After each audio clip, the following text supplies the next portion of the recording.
todo tuyo. Súper. Oye, bueno, primero saludar a quienes se mantienen todavía en el reality. Em, Esta es la tercera sesión del curso sobre economía ecológica para el cambio climático. Quedamos durante la sesión pasada en algunos conceptos que nos faltaba más o menos redondear. No son muchos para nada, pero simplemente un poco para poder hacer la articulación entre cada una de las sesiones.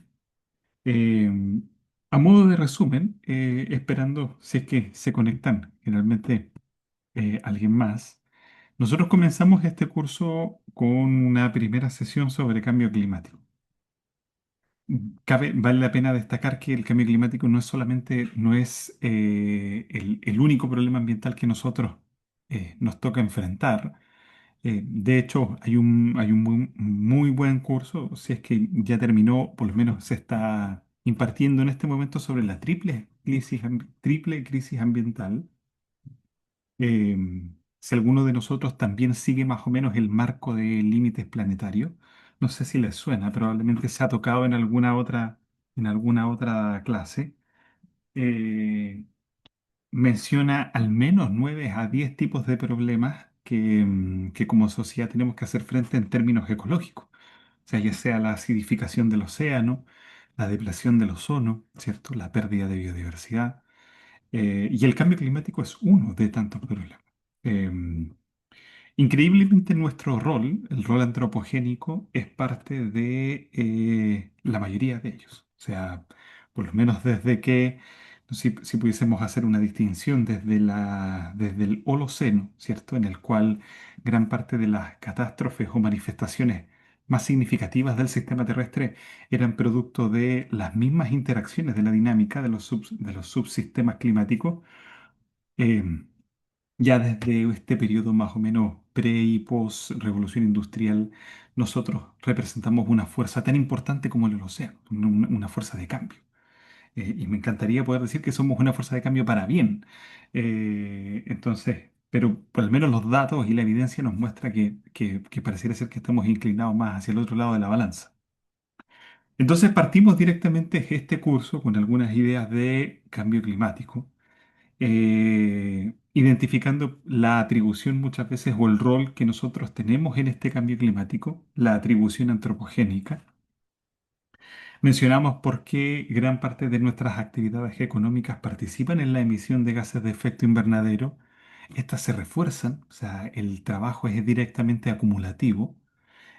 Colocamos ahí algunos ejemplos sobre subir o bajar de peso. Es exactamente lo mismo. Lo que nosotros hemos provocado, el daño ambiental que hemos provocado es acumulativo. Por lo tanto, nuestras acciones por poder revertir esa situación son más urgentes que antes, porque al mismo tiempo tenemos un margen, ¿cierto?, de tiempo mucho menor para poder revertir.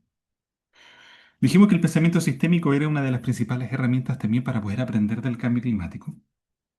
Eh, y al mismo tiempo, ¿cierto? Cuando pasamos a la clase número 2 empezamos a tratar de desmenuzar o tratar de escarbar un poco más en el rol, muchas veces de nuestras actividades económicas, como una de las principales actividades humanas que provocan, ¿cierto?, ese incremento en, ya sea en la emisión de gases de efecto invernadero o en el impacto de algunas otras variables dentro de carácter ecológico, ¿cierto? La misma pérdida de biodiversidad o el cambio en el uso de la tierra, que son otros, ¿cierto?, cambios importantes que nosotros provocamos dentro de los ecosistemas. Eso fue más o menos la clase uno. Pasamos a la clase 2 hablando un poco más de economía. Nosotros dijimos, mira, dentro de las formas en las que hacemos economía y las formas en las que aprendemos y teorizamos y conceptualizamos a nivel económico, se basan en gran mayoría, ¿cierto?, sobre el mercado y prácticamente el sistema de precios. El sistema de precios muchas veces como regulador o sistema de ajuste entre los distintos planes de compra y oferta. Entonces nosotros estamos, gran parte de la economía que nosotros es economía de mercado. Y quienes defienden generalmente el mercado colocan un punto sobre la I y mencionan, mira, lo que está dentro del mercado es al menos mapeable, lo podemos observar, lo podemos cuantificar, ¿cierto? Lo podemos registrar.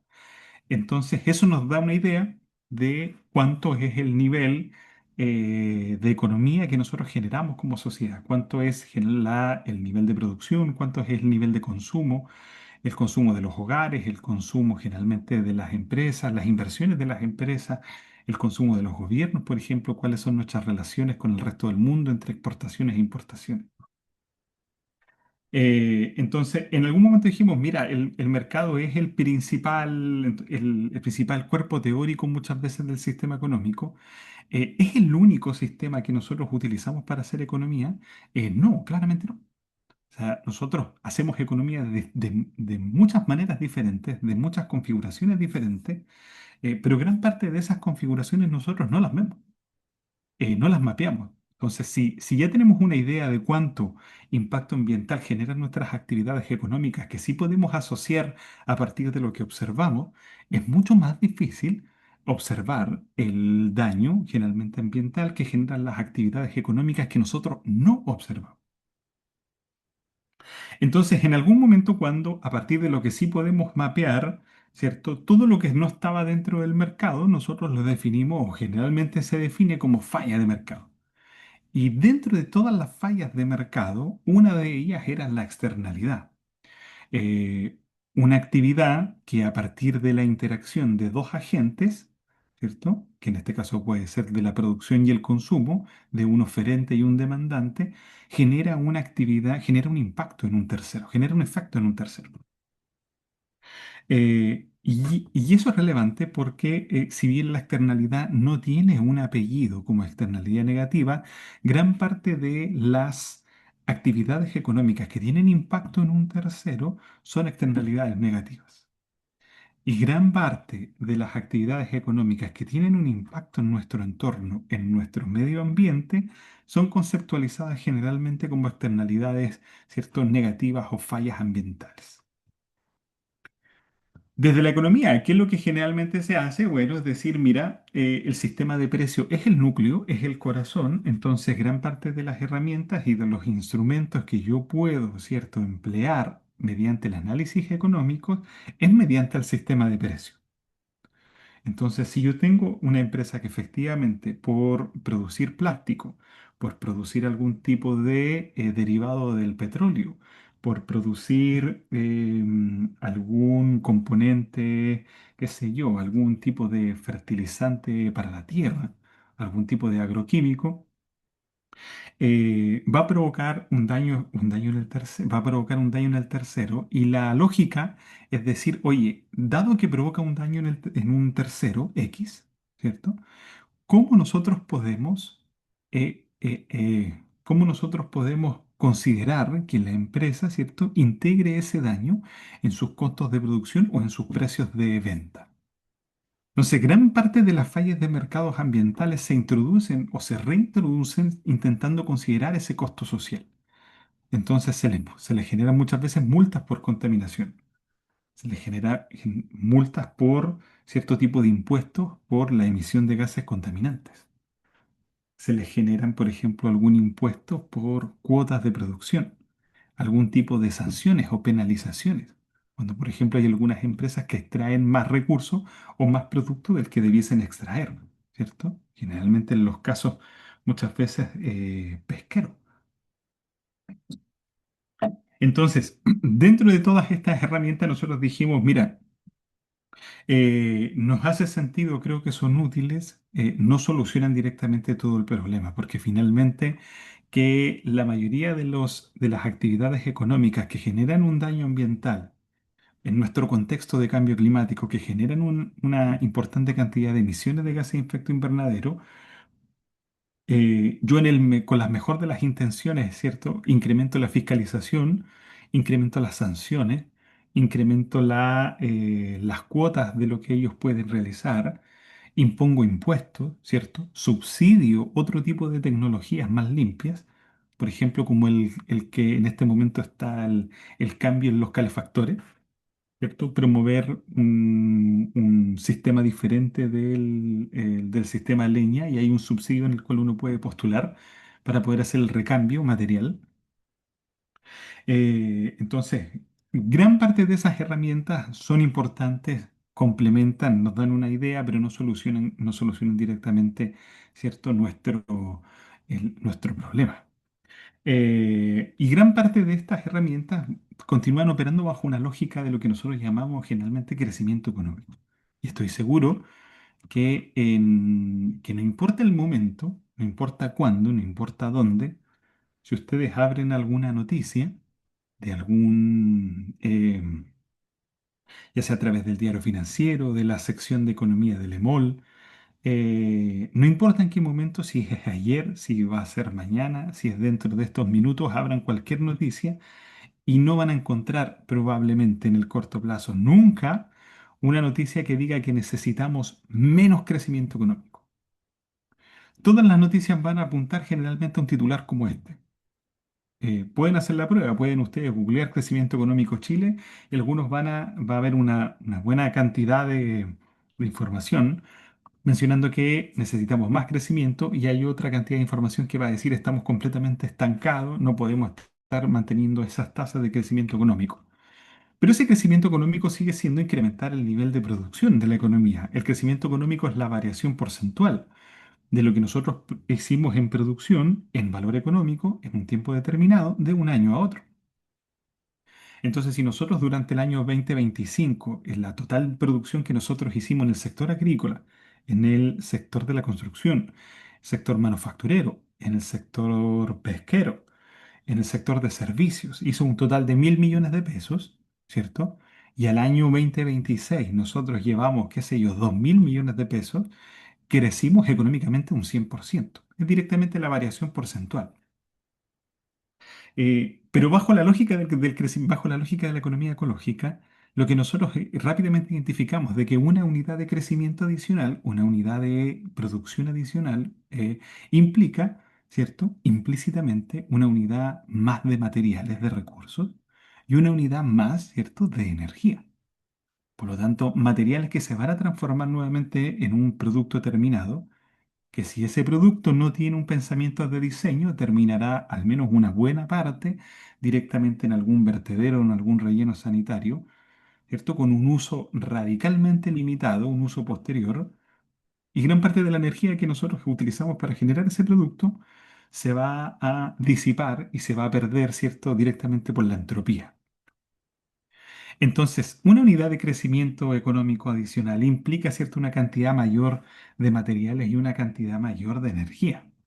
Por eso nosotros terminamos la clase anterior con esta lógica, con la idea directamente de la línea Pinzón, o lo que en algún momento también ustedes mencionaron con algunos ejemplos equivalentes, ¿cierto? Como el peso que puede cargar un automóvil y cuánto es lo que baja directamente la rueda. Que es definir las cotas, que es definir muchas veces mínimos y máximos, que es definir, en palabras de la economía ecológica, que es definir la escala. ¿Cierto? El tamaño óptimo de nuestras actividades económicas. Y definir el tamaño óptimo de nuestras actividades económicas no es sencillo. Implica primero, ¿cierto?, definir una dualidad entre lo que nosotros consumimos y entre lo que nosotros producimos. ¿Cómo nosotros vamos a definir el nivel de consumo, ¿cierto?, necesario para, en teoría, tener al menos una buena vida? ¿Qué significa para nosotros una buena vida? Hace muy poquito, con algunos estudiantes, estuvieron revisando algunas ideas de la eudaimonía, ¿cierto? Versus el team de Epicuro con respecto al hedonismo. ¿Qué significa para nosotros una buena vida? Y yo creo, ¿cierto?, que una buena vida se puede tener con menos y no con más.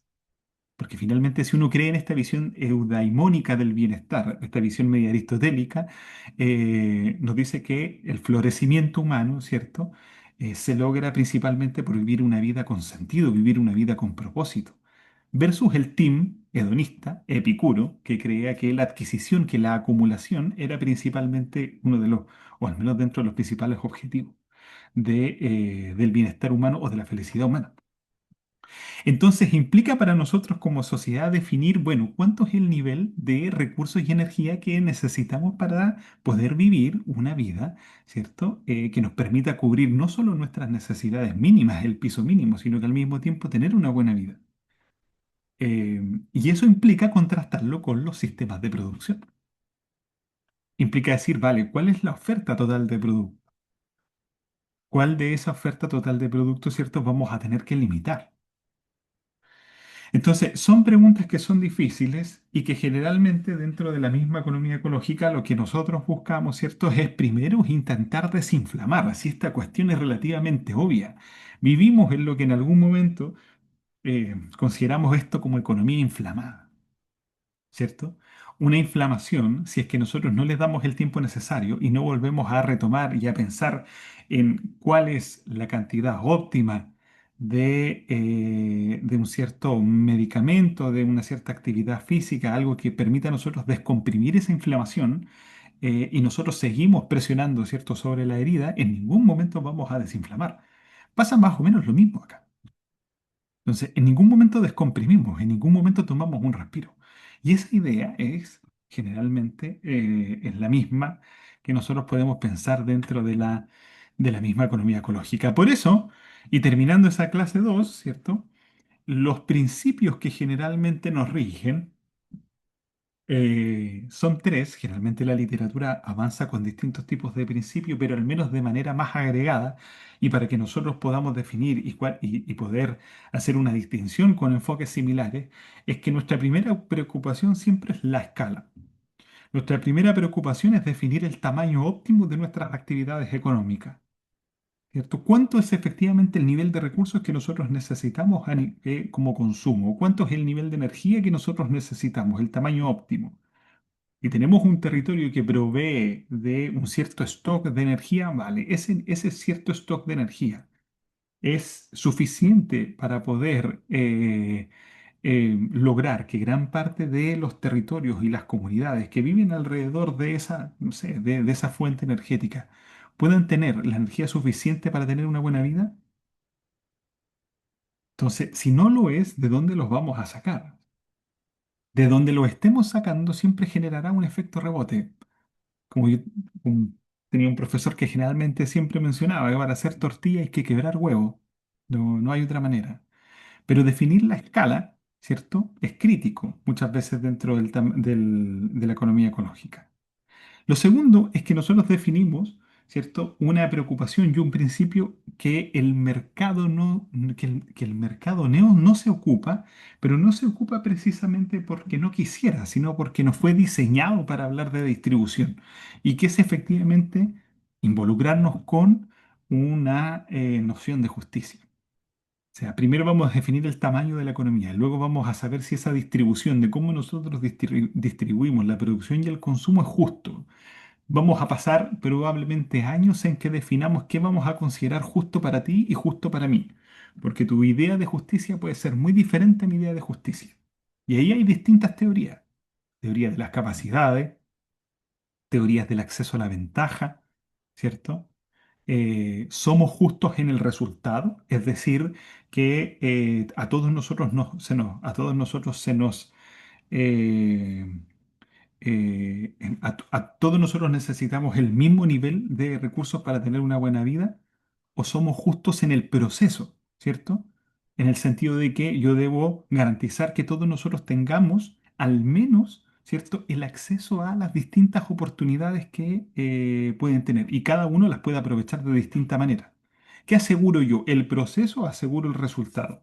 Entonces, hablar de distribución no es sencillo, y generalmente es una batalla pendiente de siglos, especialmente cuando nosotros hablamos de economía. Por último, ¿cierto? El criterio que el mercado generalmente más busca, que es una asignación eficiente, que es hablar directamente desde la eficiencia. A mí me interesa la eficiencia también desde la economía ecológica, y es algo que generalmente en la mayoría de las clases muchas veces nosotros lo destacamos. A mí me interesa que si yo tengo distintos tipos de cultivo y yo necesito, y tengo un programa de riego, especialmente con un recurso crítico como es el agua, necesito determinar eficientemente cuánto es la cantidad de agua que necesita cada cultivo. No más ni menos, necesito el nivel óptimo. Entonces, cuando yo estoy pensando en el nivel óptimo, ¿cierto? Estoy logrando un nivel eficiente con respecto al uso del recurso. Entonces, dentro de la misma idea de la economía ecológica, hablamos de escala, hablamos de distribución justa y hablamos de asignación eficiente. ¿Ok? Y ahí más o menos terminaba la clase 2. ¿Dudas, preguntas antes de que pasemos a la clase 3? Creo que ahí alcanzaba a introducir más o menos los principios dentro de lo que nosotros consideramos muchas veces al tratar de definir o conceptualizar una economía ecológica. Mm. Hola, disculpe, no puedo mostrar el video. Eh, Quería consultar si esto se ha aplicado en algún país o contexto, la idea, porque a mí me interesa mucho y ojalá sí, pero de discutir años quizás que es lo justo, no sé cómo se lleva a cabo, por ejemplo. Eh, Mira, generalmente esta clase, que es un poco sobre política ambiental, lo que busca es tratar de mostrar algunas herramientas que generalmente se utilizan bajo el contexto de la economía ecológica. No son necesarias, o sea, no son eh, su concepción, no son generadas a partir de la idea, al menos de los principios de la filosofía dentro de la economía ecológica, pero apuntan en la misma dirección. O sea, lo que apuntan efectivamente es tratar de observar la escala, de observar la distribución justa, ¿cierto? De observar las asignaciones eficientes.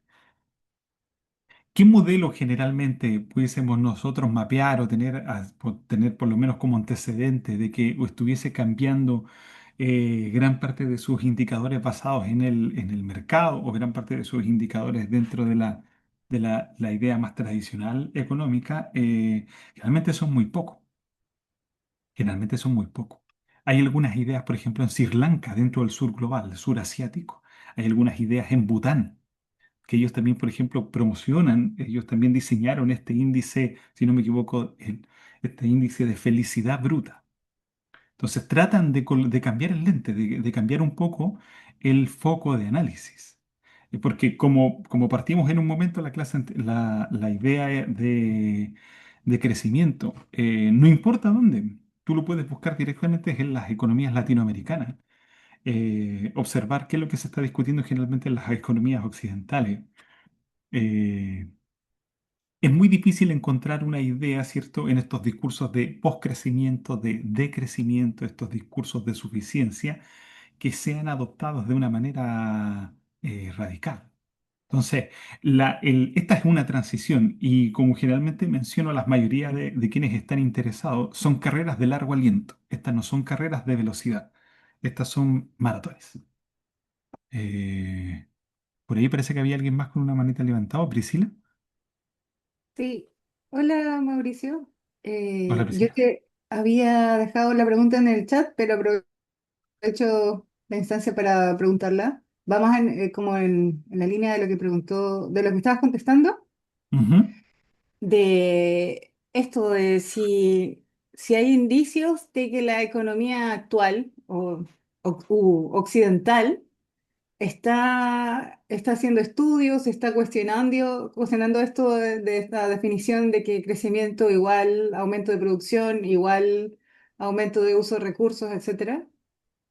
Ujú. Digo, como para ver si hay luz al final del túnel o todavía vamos a tener que seguir lidiando con este tipo de visión económica por mucho tiempo más. Eh, mm, o sea, en simple, para no poder, no extenderlo innecesariamente, nuestras escuelas de economía ecológica, de economía ambiental y de economía ecológica son bien limitadas.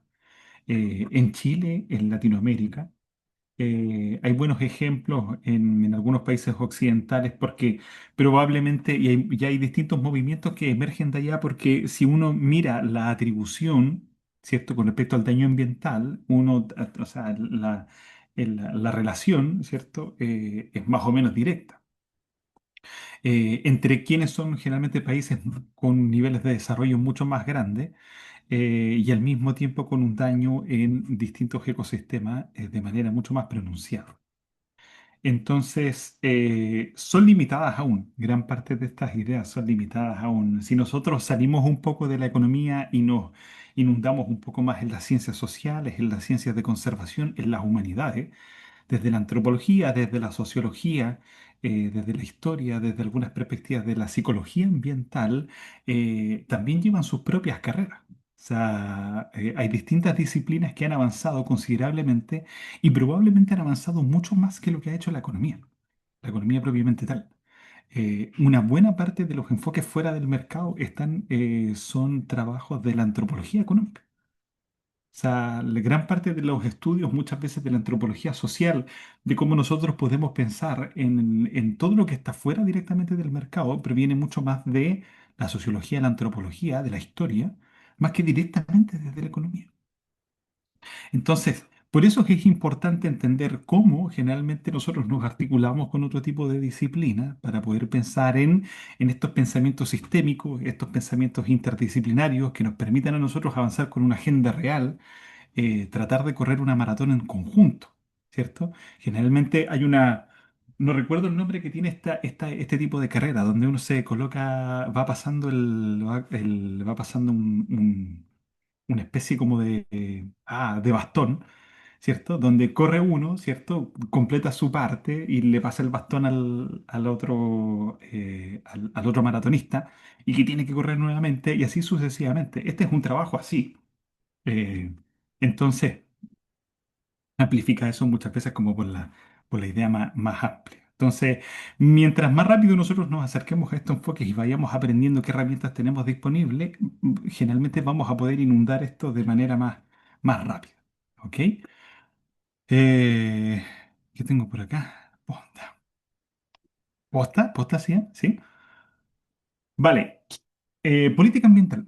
Esto es algo más práctico, ¿ok? Esto es algo más práctico a diferencia de la clase número uno y la clase número 2, que generalmente lo que nosotros vimos hasta ese entonces son un poco más de cimiento, son un poco más de principio.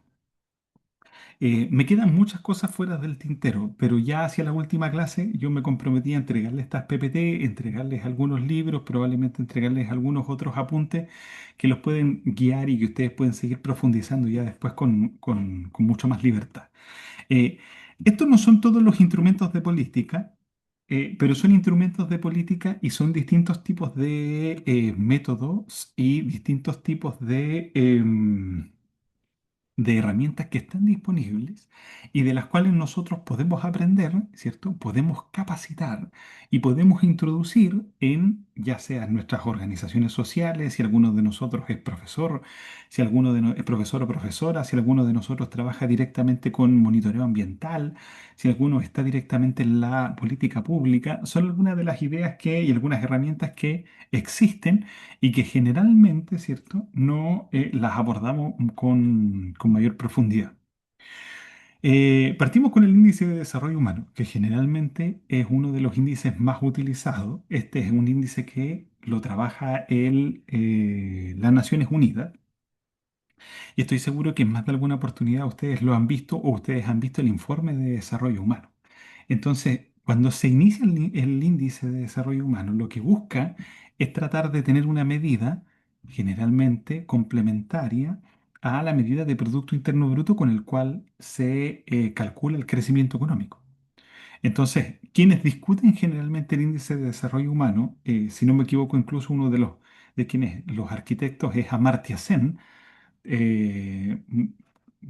profesor que generalmente ha trabajado bastantes años en la idea de bienestar humano y el enfoque de las capacidades.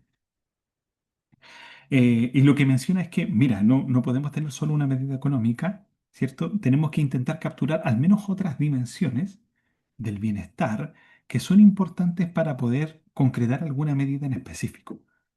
Entonces, lo que hace finalmente es tratar de complementar la medida de crecimiento económico por el GNI per cápita, que es directamente el equivalente al PIB, ¿cierto? Pero es medido por el lado de los ingresos totales, y al mismo tiempo por los niveles de educación que tienen nuestras sociedades, ¿cierto? Los años de educación esperado y los años promedio, y por las expectativas de vida que tienen directamente, ¿cierto? También nuestros habitantes. Ahora, ¿es una medida perfecta? Claramente no. O sea, si nosotros observamos gran parte de la sociedad, efectivamente la esperanza de vida de nuestros abuelitos y personas mayores llegan generalmente con una esperanza de vida mucho más alta que 30, 40, 50 años atrás, pero no captura directamente calidad de vida, ¿cierto? Solamente esperanza de vida más o menos en la cantidad de años. Pero es una idea diferente de no centrarnos directamente en el crecimiento económico, sino que al mismo tiempo poder tener una medida alternativa al índice de bienestar humano. Si ustedes se fijan y si ustedes lo googlean, lo van a encontrar de que las clasificaciones, muchas veces para clasificar esto, es que cuando el índice está bajo 0,5, se clasifica como bajo, y si está por sobre 0,8, se clasifica muy alto. Entonces, en esta línea, si ustedes lo voy a colocar acá en línea recta, aquí está Chile, ¿cierto? Hasta por ahí por el 2024 más o menos, y por aquí está el rango donde nosotros no hemos movido. ah, Aquí, por aquí nosotros. O sea, no hemos ido acercando, por lo menos desde el 2008, probablemente 2011, ¿cierto? A un índice de desarrollo humano muy alto, según esta medida, ¿ok? Si uno mira el promedio de lo que ha pasado en el mundo, estamos por lo menos en unos al menos 0,2 decimales, ¿cierto? Por sobre el promedio. Y también pudiésemos observar los quintiles, pudiésemos ver que también hay una buena cantidad de países que están por bajo el promedio del mundo. Ahora, desarrollo humano, vuelvo a repetir, es una medida totalmente comprimida, pero es una medida que nos da también una idea diferente que no está solamente vinculada con el componente de crecimiento económico. O sea, que la educación y la salud son dos componentes que son igualmente importantes que el crecimiento económico. Es un poco la idea. En algún momento, el mismo equipo de las Naciones Unidas dice, oye, mira, yo reconozco que este es un índice que tiene bastantes limitaciones, por lo tanto es importante desarrollar una batería de distintos tipos de índices para poder intentar capturar gran parte de esas particularidades. Noten que tampoco es relevante, o sea, tampoco es tan sencillo intentar capturar elementos identificables en la mayoría de las economías y países del mundo que sean comparables entre sí, ¿cierto? No, no es tan fácil. No es tan fácil porque no todos los países, ¿cierto?, tienen actualizado gran parte de sus componentes estadísticos, por lo tanto, generalmente siempre algunos se generan más retrasos que otros. Cada vez que una economía cambia de gobierno, ¿cierto?, cambia gran parte del personal que está encargado de poder realizar estos análisis, que es uno de los principales miedos, por ejemplo, que nosotros tenemos con respecto al Ministerio de Medio Ambiente actual. Entonces, en algún momento desarrollan, por ejemplo, índices ajustados o sea, el índice de desarrollo humano, pero ajustado, por ejemplo, a desigualdad. ¿Qué es lo que sucede con el desarrollo humano si nosotros consideraríamos la desigualdad intrínseca de esa nación? Por ejemplo, hay otro índice que es sobre el género. ¿Qué tan desigual es con respecto al género, cierto? El desarrollo humano. Y hay otro índice que ustedes lo pueden buscar, por acá generalmente aquí aparecen los links, pero ustedes lo pueden googlear con este mismo nombre, que es el índice de desarrollo humano, pero ajustado por presiones planetarias. Lo que busca es decir, mira, o sea, nosotros tenemos sociedades que, Chile, por ejemplo, el mismo caso de Chile, que aparece como clasificado como un país de muy alto desarrollo, pero ¿qué es lo que sucede cuando nosotros consideramos el CO2 per cápita? O sea, lo que emite en términos de emisiones cada uno de los habitantes en Chile y, por ejemplo, el uso material. ¿Cierto? ¿Cuánto es la huella material que presenta cada uno de los habitantes en términos per cápita? Entonces, Cuando consideramos el impacto ambiental, ¿tenemos el mismo nivel de desarrollo humano? Esa es la pregunta. Y aquí estamos nosotros. Entonces, si mira, estos son los últimos datos. Nosotros estábamos clasificados, en teoría, ¿cierto? Solamente con el IDH, ¿cierto? Como un país de muy alto desarrollo, mayor a 0,8, pero si nosotros teóricamente consideramos tanto las emisiones per cápita y la huella material, nuestro verdadero desarrollo humano sería 0,78. Alguien pudiese decir, oye, pero no es tanto, ¿cierto? Efectivamente no es tanto. Pero cuando nosotros empezamos a considerar el impacto ambiental, ¿cierto? Esa misma métrica, la misma idea de desarrollo humano, ya empieza a desvanecerse un poco. No es efectivamente que pierda completamente validez. Lo que nosotros estamos haciendo es comenzar a incorporar, ¿cierto? La transformación ambiental de nuestras propias actividades. Cuando nosotros nos educamos, cuando nosotros tenemos una esperanza de vida y nuestras actividades económicas tienen un impacto directo en nuestros ecosistemas, tanto en emisiones como el uso de recursos. Ahora, es bien gracioso que aquellos países que tienen poco desarrollo humano, nótense que la columna, la barrita negra mide cuánto ajustado, ¿cierto? Cuánto es lo que se le descuenta al desarrollo humano cuando consideramos el impacto ambiental. Aquí no recuerdo cuál es este país. ¿Ya? Sería interesante si alguno lo quisiera buscar. Lo googlea a sí mismo, ¿cierto? Y presiona, coloca el mouse por encima y les va a salir directamente ese país. ¿Cuál es la moraleja de esto? Nótense que todos estos países que están acá, donde la barrita negra es más chiquitita, son países que tienen, entre muchas comillas, poco desarrollo humano, pero cuando se considera su impacto ambiental es muy bajo el descuento. En cambio, todos estos países que están generalmente más alto en el desarrollo humano, cuando se considera el impacto ambiental, es mucho más grande el descuento. Entonces, una buena parte de estas medidas son bienes interesantes de poder más o menos atribuir no solamente el rol antropogénico muchas veces en los efectos de cambio climático, ya sea a nivel de emisiones o en el nivel de uso material, sino que al mismo tiempo, ¿cierto? En aquellas sociedades que están clasificadas o están etiquetadas como sociedades de altos ingresos o sociedades de mayor desarrollo. ¿Vale? Indicadores. ¿Cuál es mi consejo práctico? Que indicadores hoy en día hay muchísimos. ¿Ok? Si alguno busca indicadores de desarrollo sostenible, índices de desarrollo sostenible, índices de bienestar social, índices de bienestar ecológico, va a encontrar una importante panacea. Yo les voy a enviar un buen paper que resume gran cantidad de estas medidas. En muchos países se utilizan dentro de la política pública. Por ejemplo, en Irlanda se utiliza una medida que busca más o menos que es similar al Producto Interno Bruto, pero considera muchas más actividades, muchas más externalidades. Entonces, es importante comprender cómo estas medidas nos ayudan, ¿cierto?, a impulsar política climática. ¿Ok? Otros datos que son relevantes Otros datos que son relevantes lo podemos encontrar muchas veces en el Global Footprint Network.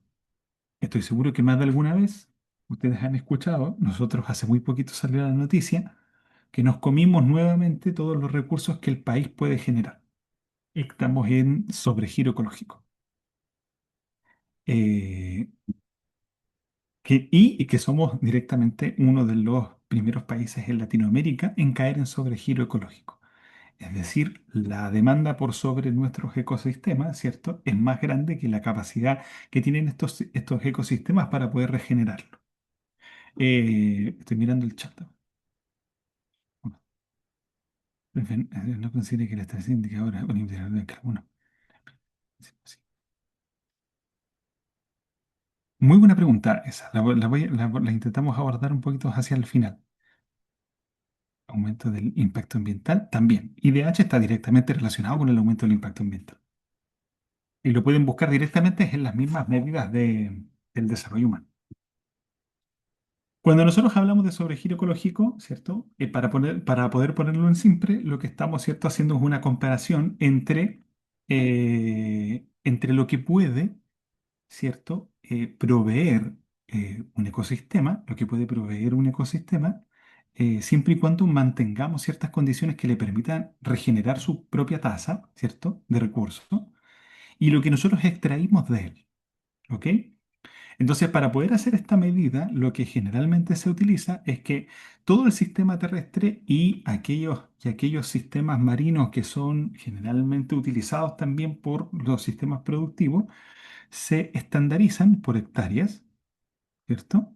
Se estandarizan por hectáreas y se definen muchas veces cuánto es el pedacito total de tierra que se dedica, por ejemplo, a cultivo, cuánto es el pedacito total de tierra que se dedica a bosque, cuánto es el pedacito total de tierra que se dedica a pastoreo, cuánto es, ¿cierto?, las millas marinas que nosotros destinamos, por ejemplo, para la pesca o la acuicultura, cuánto es el pedacito de tierra total que nosotros dedicamos a construcción.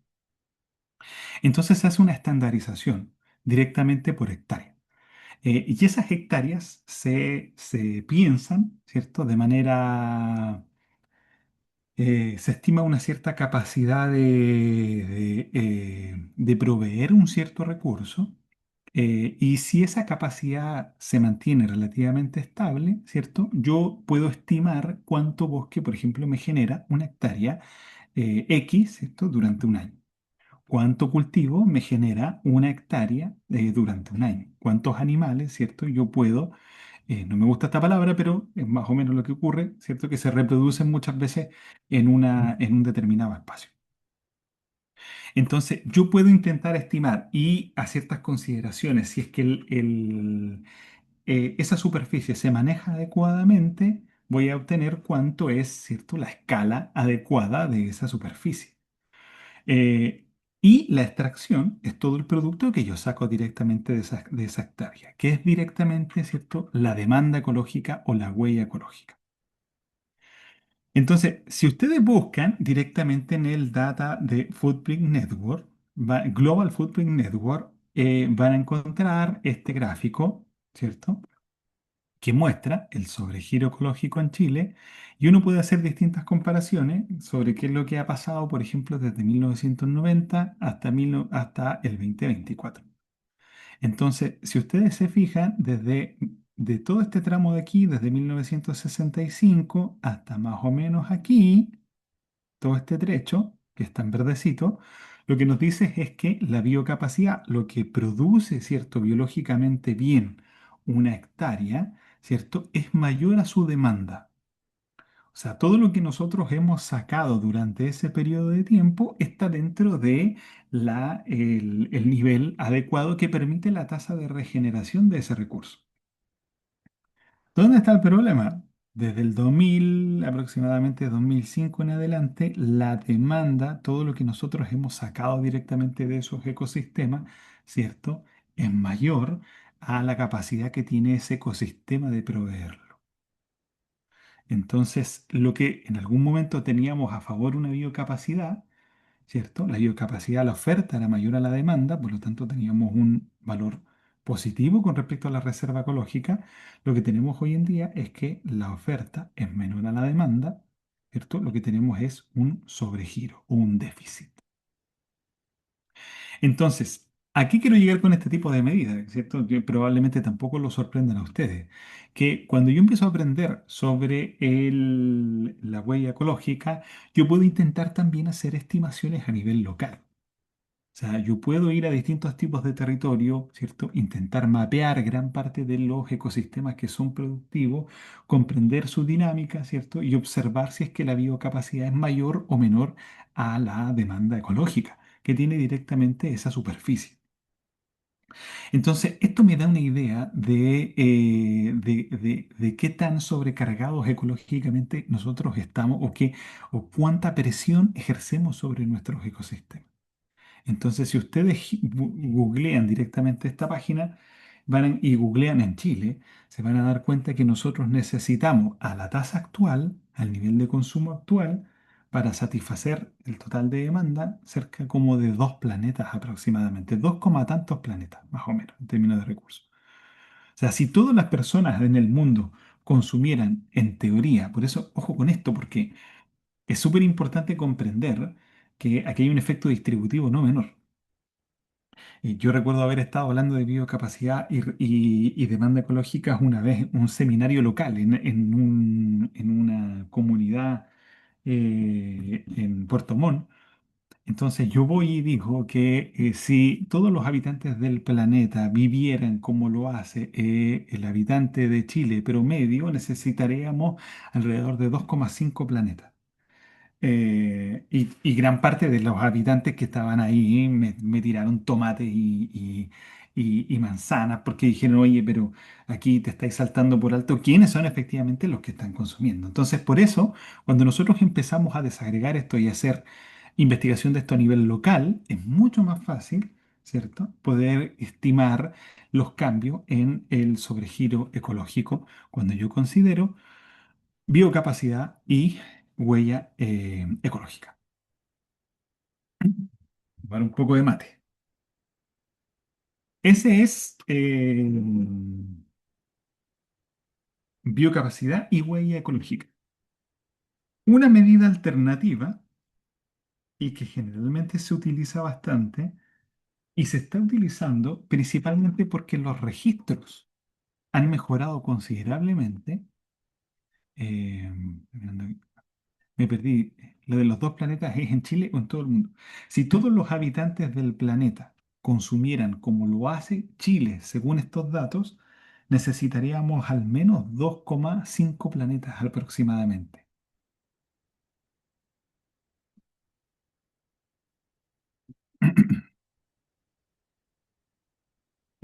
Para poder observar otra medida que también es importante, uno puede googlear lo que es, ¿cierto?, la huella material.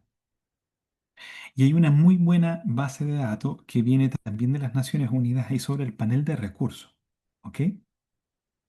Y la huella material lo que calcula, ¿cierto? Es que no solamente estandariza en términos de hectárea, no solamente transforma gran parte de la biocapacidad y la huella ecológica en un nivel equivalente con respecto al nivel de hectárea, sino que considera también el uso material con respecto a la biomasa, el uso material con respecto a minerales metálicos, el uso material con respecto a minerales no metálicos, ¿cierto? Y hacia combustibles fósiles.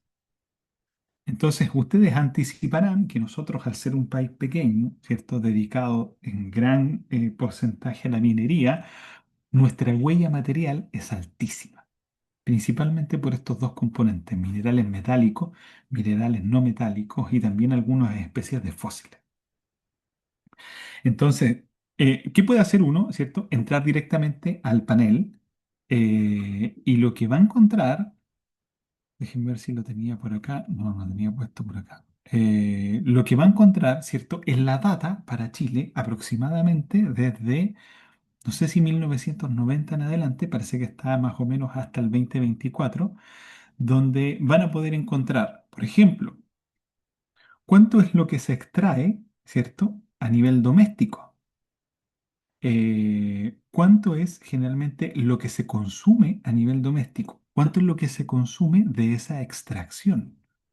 ¿Cuánto es la huella material por cada uno de nosotros habitantes?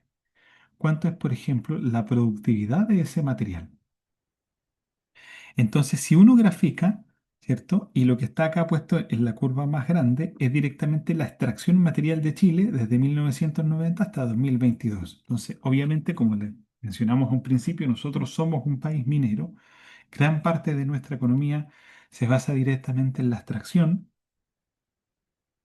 Entonces, hacia el año 2022, desde 1990, la extracción ha incrementado un 358% y durante el último año 2022, ustedes pueden hacer la suma, ¿cierto? En términos de extracción, hay 1.025 millones de toneladas, ¿cierto?, de recursos extraídos del país.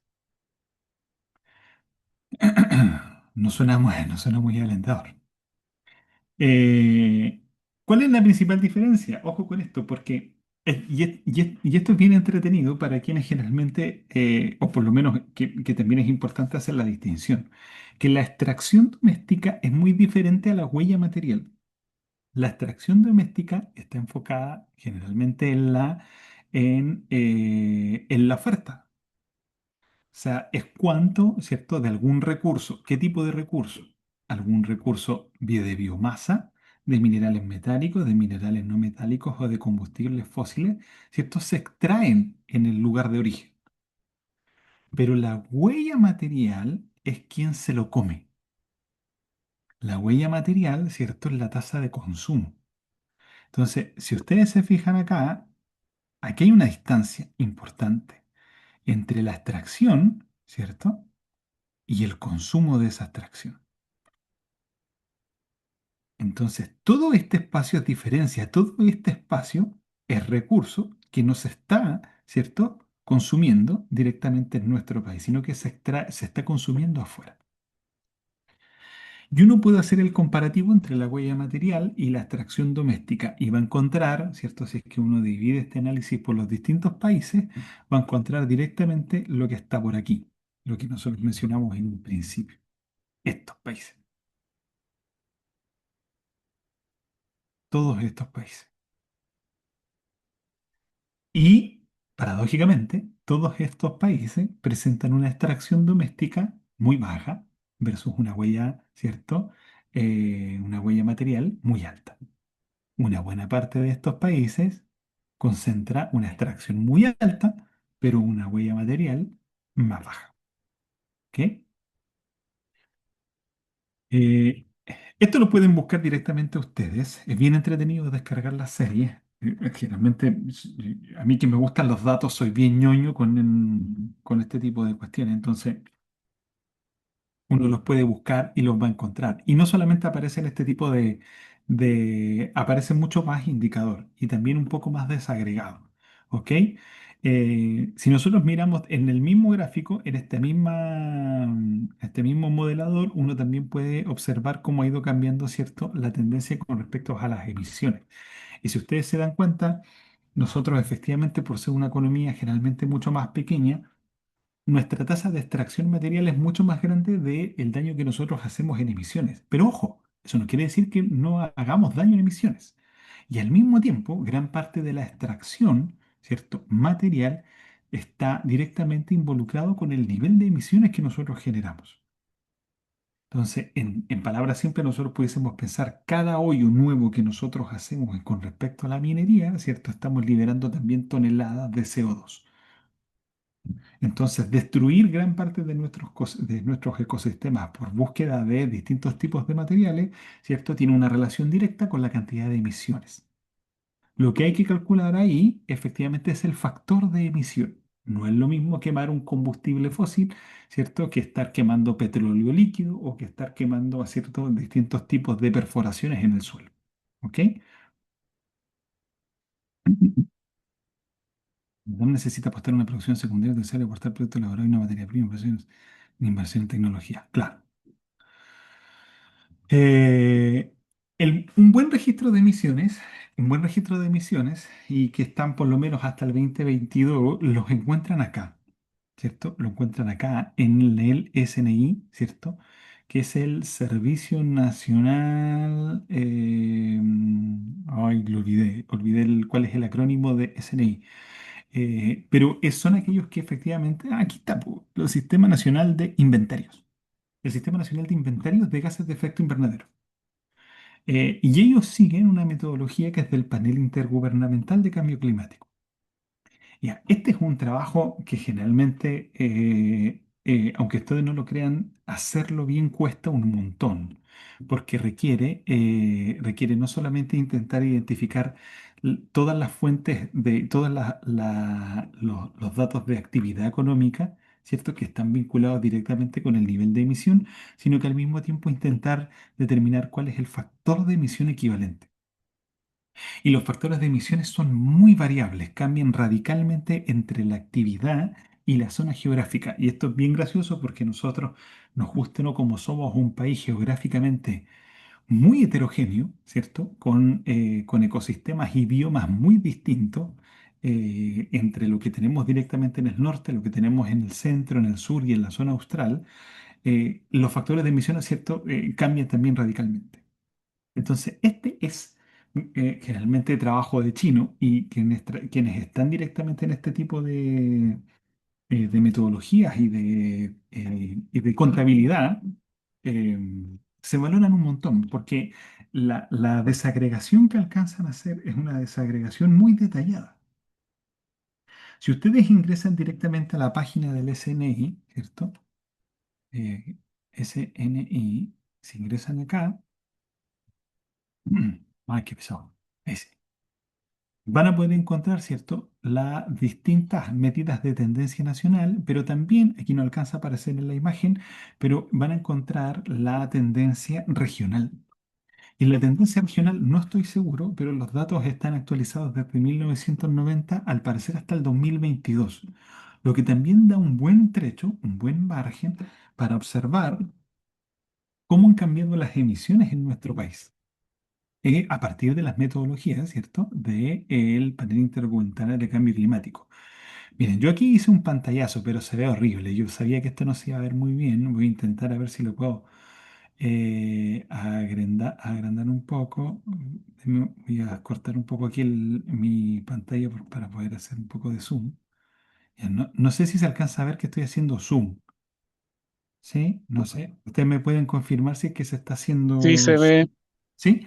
Vale. Entonces, lo que nosotros vemos, o sea, si ustedes ingresan a las emisiones regionales, gran parte de estas categorías de fuente están desagregadas a un nivel no menor. Entonces, cuando nosotros queremos observar emisiones, dependiendo del tipo de industria, dependiendo de distintos procesos energéticos, de distintos procesos industriales, nos permite materializar y al menos observar y poder anclar cuál es el vínculo, ¿cierto?, entre las distintas actividades económicas y el nivel de emisiones. En el último cuadro aparece esta agregación. Yo no me alcanzaba gran parte de la diapositiva para poder mostrar el nivel de detalle, pero generalmente este es el nivel de resumen mucho más agregado. Entonces lo que vamos a tener es que van a aparecer todas las emisiones y absorciones, ¿cierto? Absorciones son todas aquellas y las van a observar porque aparecen en rojo, porque son todas aquellas regiones del país que tienen una cobertura vegetal que es mucho más amplia que las zonas que no tienen esa cobertura vegetal. Por lo tanto, inherentemente capturan, ¿cierto?, mayor cantidad de emisiones. Entonces, uno puede observar el total de las emisiones y las absorciones y todas las emisiones nacionales están compuestas por lo que emite el sector energético, lo que emite el proceso industrial, lo que emite la agricultura, ¿cierto? Y lo que emite el nivel de residuos. Y este muchas veces se descuenta el uso de la tierra, ¿cierto? Y los cambia en el uso de la tierra. Entonces, esta suma que está acá, los 9.700 debiese ser la suma de emisiones de la energía, de los procesos industriales, de la agricultura, le restamos la cobertura vegetal de la región del Biobío, ¿cierto? Y lo de residuos. Entonces, aquí aparece el total de emisiones y aquí aparece con el descuento. Entonces, podemos observarlo en el tiempo, cómo ha cambiado el nivel de emisiones de regionales. Aunque ustedes no lo crean, y yo sé que les puede parecer a lo mejor un poco, traemos doble castigo, nos quedamos con la contaminación, nos castigan caos. Muy buen comentario. Ya. Entonces, aunque ustedes no lo crean, les puede parecer poco, pero son avances importantes porque requieren hacer este trabajo y requieren que poder tener personal, ¿cierto? Primero personal calificado y al mismo tiempo personal constante de que pueda estar haciendo este monitoreo de manera frecuente. Porque la única forma en la cual yo puedo intentar identificar es que, mira, nosotros estamos comercializando A, B, C, D y me estoy dando cuenta que efectivamente estas actividades económicas están impulsando demasiado las emisiones, tengo que hacer algo, ¿cierto? Estas actividades económicas, tal como se están ejerciendo, ¿cierto?, están excediendo un cierto límite, una cierta cota con respecto al nivel de gases de efecto invernadero, por lo tanto yo necesito retraerlas de alguna manera, necesito comprimirlas. Entonces, al momento en que yo comprimo una actividad económica y observo que hay un cambio, por ejemplo, en otro ítem de este tipo de categoría, entonces estoy en presencia de un efecto rebote. O sea, lo que estoy perdiendo en una de estas categorías se me está yendo para otro lado.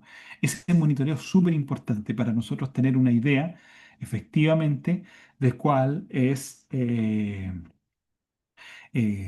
la cantidad de energía y emisiones y de materiales que generalmente consumen, ¿cierto? El metabolismo socioeconómico de nuestros territorios, ¿ok? Entonces, aquí hay desafíos para quienes generalmente a lo mejor pueden estar haciendo tesis o no, o tienen alguna inquietud de cómo poder llevar este tipo de metodologías a escala local. ¿Cierto? De cómo poder hacer nosotros registros que sean más o menos equivalentes. Vamos a llegar a registros con este nivel de detalle, probablemente no, pero podemos hacer aproximaciones que científicamente pueden ser coherentes.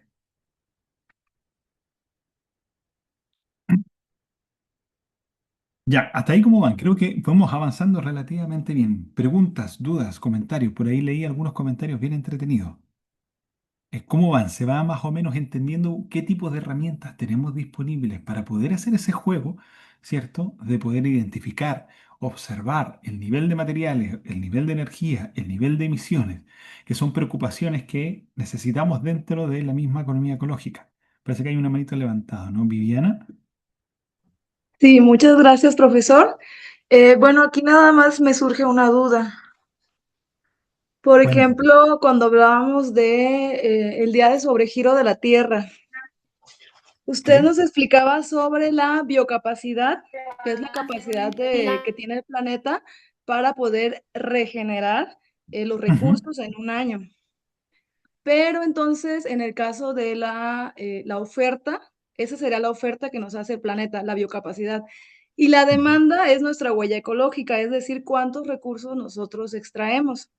El ujú, problema ujú, entonces pasa cuando la oferta supera más bien la demanda supera la oferta. ujú, Entonces ujú. estamos gastándonos los recursos que naturalmente el planeta podría regenerar en un año, pero lo estamos gastando en menos tiempo. Entonces existe Exacto. un día de sobregiro de la Tierra, o en inglés Overshot Day, en el cual, por ejemplo, el año pasado fue el 24 de julio, más o menos, si no recuerdo, y estaba investigando un poco acerca de este año que el día de sobregiro de la Tierra para este año se pronostica para el 30 de julio.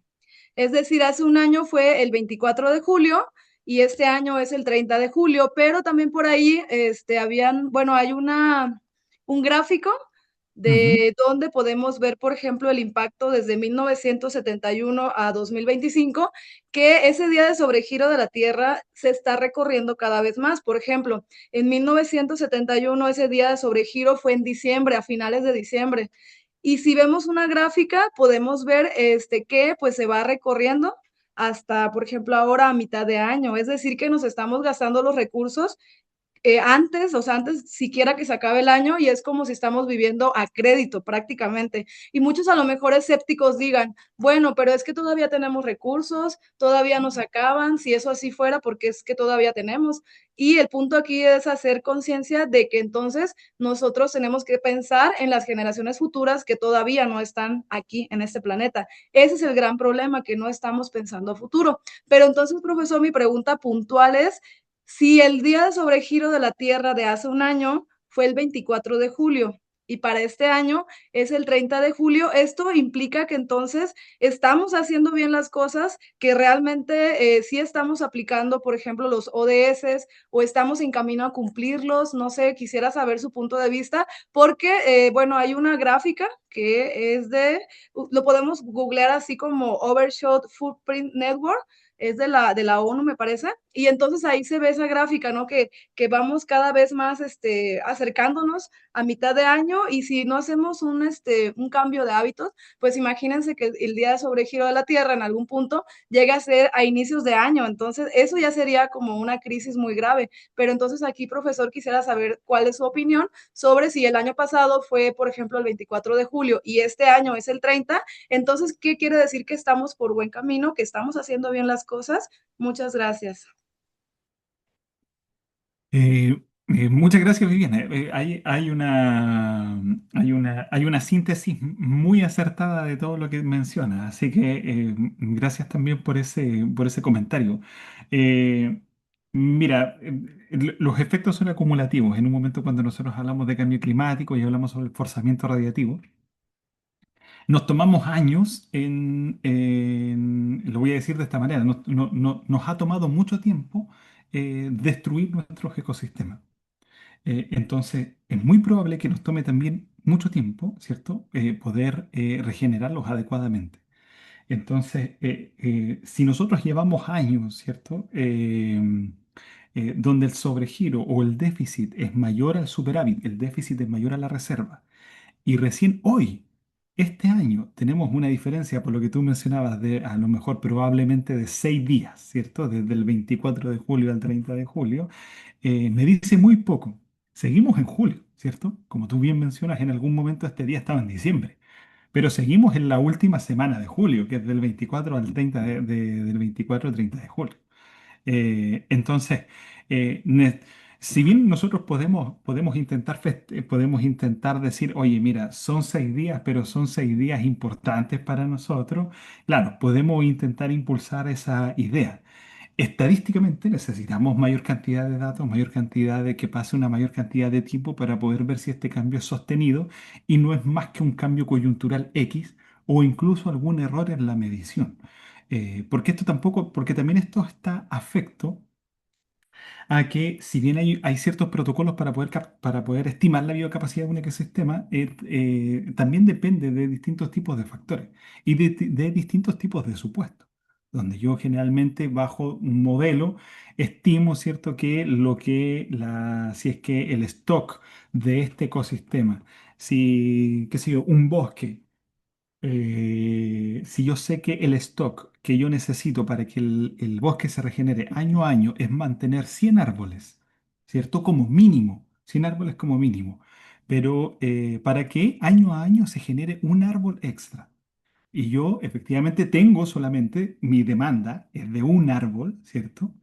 Cada año. Entonces, si yo rompo gran parte de esos 100 árboles, quito dos, quito tres, rompo gran parte de ese tipping point, ¿cierto? Ese umbral mínimo, la capacidad de regeneración, ¿cierto? Se afecta directamente. Entonces, para no extenderlo más, claro, todavía es muy poco. Todavía es muy poco para poder tener alguna idea. Van a pasar algunos años en que 3, 4, 5 años y vemos un cambio sostenido y vamos a decir, oye, efectivamente se están dando resultados distintos tipos de medidas de adaptación o distintos tipos de medidas de mitigación. ¿Vale? Solo queda esperar la fecha y que podría variar. Here over Day, claro. No, son súper interesantes. Oye, mira, bueno, ya por lo menos hemos cubierto algunas cuestiones que son bien importantes y que ya nos deja más o menos en tierra derecha para lo que va a ser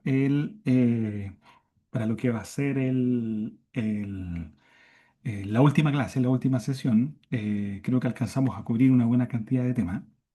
eh, Hay un modelo en particular y hay una herramienta en particular que creo que es importante que ustedes al menos la conozcan o al menos sepan que más o menos existe, y que creo, ¿cierto?, que su estudio puede favorecer a quienes generalmente están un poco más inmersos en la parte más estadística probablemente de este problema y que tiene que ver con los modelos de insumo-producto.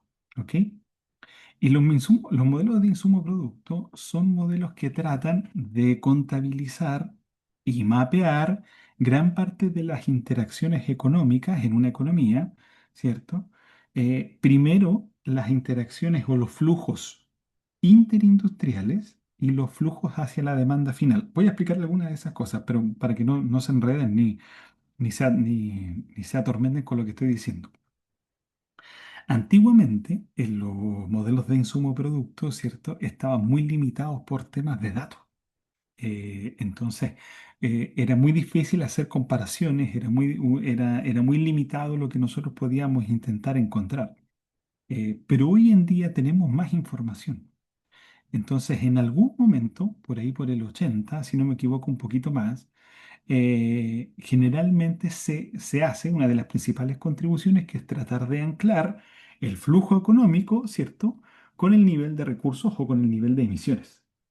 Y por ahí uno de los primeros trabajos que lleva, de hecho, el gran parte del insumo producto es en honor a Leontief, que generalmente es uno de los principales arquitectos.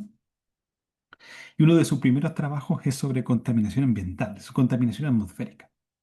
Entonces, lo que busca directamente un modelo de insumo-producto es, ¿cierto?, mapear todos los flujos económicos que se generan en una economía en un determinado momento y al mismo tiempo, ¿cierto?, cuánto recurso y cuánta energía se utilizó para poder alimentar ese flujo. ¿Ok? Entonces, este tipo de modelo a nosotros nos permite responder este tipo de preguntas. ¿Cuánta energía, materiales o emisiones se incorporan indirectamente en los bienes de la producción o en los servicios finales? ¿Cuál es la huella de carbono del consumo doméstico? ¿Cómo se relocalizan impactos ambientales a través del comercio internacional? ¿Cierto? Entonces, muchas veces para quienes están interesados en la interacción del norte global y el sur global, vamos a encontrar, por ejemplo, el análisis de comercio internacional entre exportaciones e importaciones que es considerablemente relevante. ¿Cómo han cambiado ciertos patrones de demanda? Si podemos medir si existe un cierto grado de desacoplamiento, por ejemplo, entre crecimiento económico y presión ambiental. Entonces, es una herramienta considerablemente útil y les quiero mostrar una imagen ahora, no quiero que se asusten, pero generalmente así se ve muy resumido esto, ¿ok? La estructura básica más o menos de este tipo de modelo. Entonces, por una parte, lo que tenemos es que vamos a intentar mapear los principales servicios o las principales categorías industriales de una economía, ¿cierto?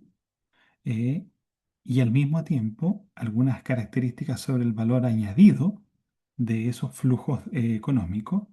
Entonces, en toda esta parte, en toda esta matriz de acá, lo que nosotros tenemos es directamente los flujos que pasan entre los mismos sectores industriales. En otras palabras, por ejemplo, la agricultura, ¿cierto?, le vende también una parte de su producción también al sector agrícola. Una parte de lo que se produce en el sector agrícola se vende también al sector agrícola. Una parte mucho menor de la agricultura se vende a la minería. Una parte de la agricultura se vende mucho menor todavía a la construcción. Una parte, por ejemplo, mayor de la agricultura se vende a los servicios manufactureros, ¿cierto? Todo lo que tiene que ver, por ejemplo, con comercio, con restaurante, una buena parte de lo que se produce en la agricultura va directamente, ¿cierto?, a servicios de alimentación manufacturero y a la producción de distintos bienes y servicios a partir de la alimentación. Que si yo empiezo a pensar, ¿cierto? Una buena cantidad, por ejemplo, de residuos corresponden a residuos biológicos, corresponden a residuos orgánicos. Una buena cantidad de este tipo de residuos, o sea, de la producción agrícola, también, ¿cierto? Se va en comercio internacional o directamente comercio, porque acá está el comercio internacional. Entonces, yo empiezo a observar cómo, ¿cierto? Se distribuyen los flujos intraindustriales. Tomo un pequeño respiro para sintetizar de que en algún momento cuando empezamos a hablar de cambio climático, dijimos, mira, el ser humano tiene una responsabilidad en el cambio climático. Dentro de esa responsabilidad, gran parte, ¿cierto?, se la llevan nuestras actividades económicas. Nuestras actividades económicas, ¿cierto?, son considerablemente intensivas, ya sea en materiales, biomasa, minerales, piedras, fósiles, ¿cierto? Y en energía, distintos tipos de derivados para generar, ¿cierto?, electricidad, calor. Entonces, una buena parte de nuestras actividades industriales, ¿cierto?, es intensiva en energía y materiales. Todo lo que nosotros podemos, de todo lo que nosotros podemos observar es lo que puede estar dentro del mercado. Podemos estar más a favor o menos a favor de eso. Pero cuando yo veo lo que está dentro del mercado, puedo estimar el valor económico de ese flujo. ¿Cuánto es la producción completa de la agricultura? ¿Cuánto es la producción completa de la construcción o de la minería? Yo sé que todo el flujo de producción de la minería y construcción es intensivo en recursos, utilizan una buena cantidad de materiales, ¿cierto? Y al mismo tiempo una buena cantidad de energía. Entonces, ¿cómo vamos transformando esos procesos económicos? Entonces, todo lo que está fuera del mercado, ¿cierto? No lo puedo mapear y lo que sí está dentro del mercado sí lo puedo intentar contabilizar. Una herramienta y distintos tipos de indicadores nos permiten ahora conectar el flujo económico, ¿cierto? El total de venta de todo el sector agrícola, de todo el sector minero, de todo el sector manufacturero, con la cantidad de energía y materiales que utiliza. Entonces, cuando yo hago ese vínculo, es mucho más visible a nuestros ojos, ¿cierto? Cuántos materiales se están, ¿cierto?, necesitando para producir 1.000 millones de pesos en el transporte. Cuánta energía estamos utilizando para poder producir 2.000 millones de pesos en el sector de la construcción. Yo puedo estimar con este tipo de herramientas, ¿cierto?, cuánto es el nivel óptimo de recursos y energía. Entonces, gran parte de la estructura de un modelo de insumo-producto se ve más o menos así. Hay tablas mucho más grandes. Ustedes pueden buscarlos, ¿vale? Ustedes pueden buscarlos directamente. Aprender esto es una vida. Y aquí también quiero ser honesto, quienes están interesados en esto tienen que probablemente dedicarle una buena cantidad de tiempo. Si a alguno de ustedes les gusta este tipo de tópicos y quiere profundizar a lo mejor o desarrollar una carrera en esto, yo tengo también algunos buenos libros y algunos buenos artículos que pueden ser un buen punto de partida para poder decir, ah, mira, esto significa el flujo interindustrial. Yo sé también que este es el flujo industrial, ¿cierto? La agricultura le vende a la agricultura le vende a la minería, le vende a la construcción, pero la agricultura también le vende al consumidor final. La agricultura también le vende directamente a las empresas, le vende directamente a los gobiernos. Una buena parte de la agricultura también se exporta. Estas tablitas tienen que cuadrar. Cuando yo sumo todo el valor económico, ¿cierto? Yo también debiese llegar a una medida aproximada de Producto Interno Bruto. Yo sé cuánto de la agricultura, ¿cierto? El valor añadido se va, por ejemplo, en salarios. ¿Cuánto es lo que se quedan en utilidades? ¿Cuánto es directamente lo que se cobra por impuestos? Entonces yo puedo desagregar mucho más esto y poder hacer ese vínculo entre lo económico, ¿cierto? Y la cantidad de materiales o energía. Entonces, a quienes están, por ejemplo, preocupados por el agua y saber cuánta agua es lo que se utiliza, ¿cierto?, en nuestros procesos productivos. Y ahí hay trabajos que generalmente son muy relevantes porque sabemos que probablemente la agricultura va a utilizar, qué sé yo, el 70-80% del recurso hídrico. La minería también ocupa un porcentaje no menor. Cuando nosotros hablamos de los data centers, ¿cierto? Y este boom dentro de la economía digital y la economía basada en la inteligencia artificial, que utiliza una cantidad de recursos hídricos no menor para poder intentar enfriar todas las leceras que le preguntamos a ChatGPT. Entonces, esa fue una ironía, ¿ah? No, no es que le preguntemos solamente leceras, también hay cuestiones que son importantes preguntar, pero más o menos se entiende, ¿ok? Ya, lo voy a dejar hasta aquí, lo voy a dejar hasta aquí. Me queda la última herramienta y dentro de esta última herramienta lo que nosotros vamos a profundizar directamente en la última clase, ¿cierto? Es la dinámica de sistemas. Para poder abordar la dinámica de sistemas, quiero que la mayoría de ustedes, ¿cierto?, ingrese a En-ROADS, lo que está acá, En-ROADS, ¿cierto? Y busque el simulador climático. Entonces, de aquí al jueves, si es que alguno alcanza y tiene tiempo, quiere y eh, puede intrusiar, ¿cierto? Puede revisar la plataforma. Este es un simulador climático que es basado en la dinámica de sistema. Entonces, la última clase, que es más práctica y que pretendo que ustedes más o menos puedan ingresar a esta herramienta, utilizarla, ya sea en sus cursos, en sus capacitaciones, en sus organizaciones, es una herramienta gratuita, es una herramienta desarrollada por el MIT, ¿cierto? Así que no me tienen que creer a mí, le tienen que creer directamente a la herramienta. Y lo que me muestra es un modelo de dinámica de sistema con distintos tipos de escenarios climáticos sobre cómo nuestras actividades, principalmente económicas, impactan, ¿cierto?, en los cambios y en la proyección con respecto a la temperatura promedio de aquí al 2100. Es muy entretenido, generalmente cuando queda tiempo, lo enseño muchas veces en clase. Entonces, si alguno ya quiere ingresar y intrusiar, ya puede directamente entrar. Entonces, nosotros lo vamos a ver más en detalle en la última clase de este día jueves, que intenta integrar, ¿cierto?, gran parte de las cosas que nosotros conversamos en este curso. Estimados, estimadas, dudas, preguntas, consultas, antes ya que nos vayamos de esta tercera clase. Comentarios también. Vi por ahí muy buenos comentarios dentro de lo que estaban por acá. Voy a esperar la fecha. lo que dice Vicente, en Chile traemos cobre bruto, lo enviamos a países del primer mundo como Alemania. ¿Cierto? Lo que dice Vicente, revertir nuestra contaminación muy bien. Vicente Fuentes me suena, me parece. Es decir, que la idea, che. Súper bien, súper bien. Muchas gracias por las gracias, gracias por las... son la mejor parte. Mira, después de un semestre con mis ironías, por ahí probablemente hay ahí algunos estudiantes míos que están aquí en este curso. Quizás ellos no están tan contentos con tantas ironías. Con 3 clases es suficiente, vale decir.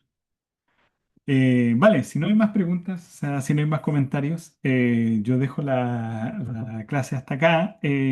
Probablemente mañana les haga envío de todas las cosas que les he prometido. No sé cuál es la mejor forma de hacerlo, si es que mediante el WhatsApp o mediante algún correo, para que puedan ahí tener acceso a todo el material. ¿Un Sí, Drive? si tú nos envías, sí, a nosotros a Uso Socioambiental nos envías el material, si quieres compartirnos una carpeta de Drive o las cosas por correo, y nosotros las hacemos llegar a los estudiantes oficialmente por el correo electrónico. Ahí si entre ustedes se lo quieren compartir por WhatsApp no hay ningún problema, pero el mecanismo oficial va a ser vía correo electrónico. Perfecto. Para mí también es más cómodo crear una carpeta, echar todo dentro y compartirlo completo.